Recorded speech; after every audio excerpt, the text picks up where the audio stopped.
Good morning, everyone. This is Nanay Pelisa.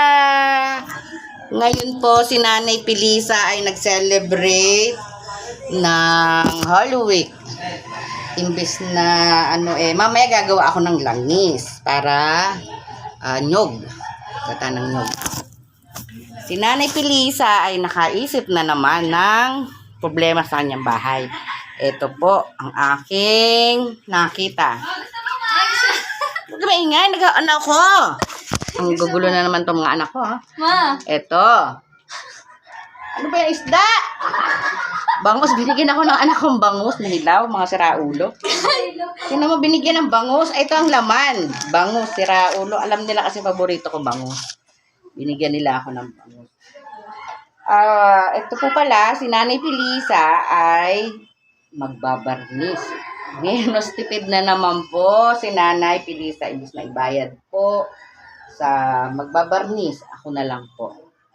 Holy Week na Holy Week, si Nanay Pelisa, hindi na naman mapakali.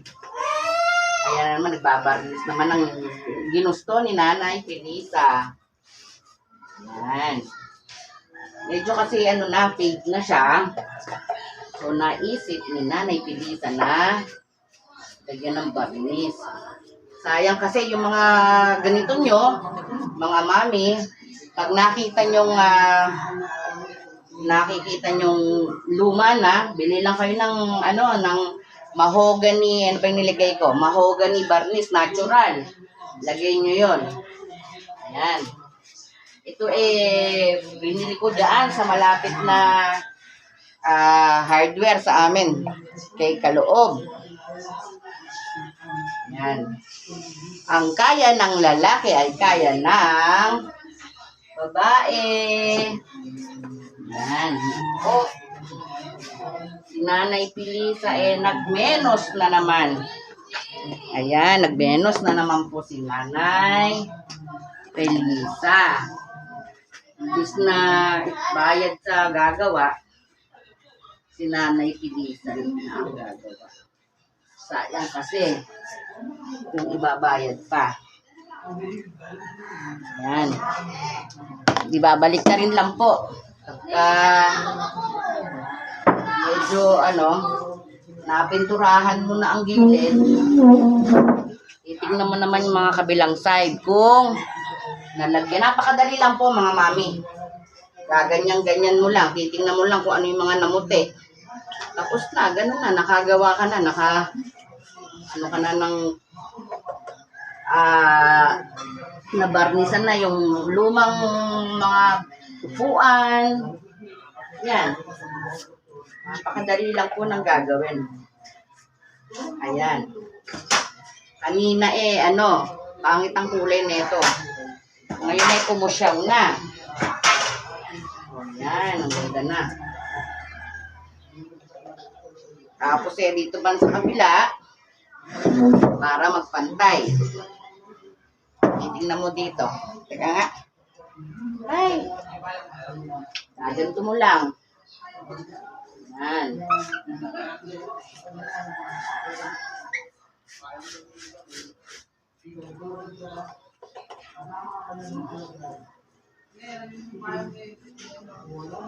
Yan, medyo maputi-puti. Lalagyan mo ng ganyan. Ganyan mo lang. Babarnisan mo. Tapos na. Para ng bago, mga mami. Nakagawa ka. Tingnan nyo ang aking ginawa. Yan na. Ang ganda na, oh. Ay, paano ba? Hindi ko makita. Yan. Nakita nyo po ba? Yan. Kanina po ay puti na siya. Ay, sana pala naanuhan ko ng before and after.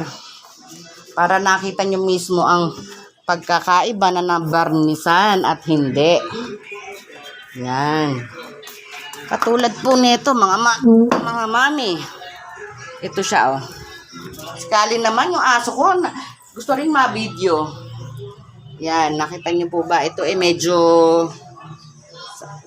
itong side na to maputi. Lalagyan natin. Yan, tingnan nyo. Ilalagyan natin, mamaya iitim. Nakita niyo yung mga puti-puting ganon. Iigi na siya. Yan, nakita niyo po ba to? Yan. Mahaba ng aking video. Sige po, Mami. Si Nanay Menos ay nagmenos na naman. Kaya po, paki-like and share lang po ang aking YouTube channel. Sana po isuportahan niyo po ako. Please like and share. Pakipindot lang po ang notification sa ibaba. At nakakuha naman po tayo ng bagong tipid tips at tipid menos ni Nanay Pilisa. Once again, this is Nanay Pilisa at your service. Happy weekend po mga mami, mga lola. God bless po. Bye-bye.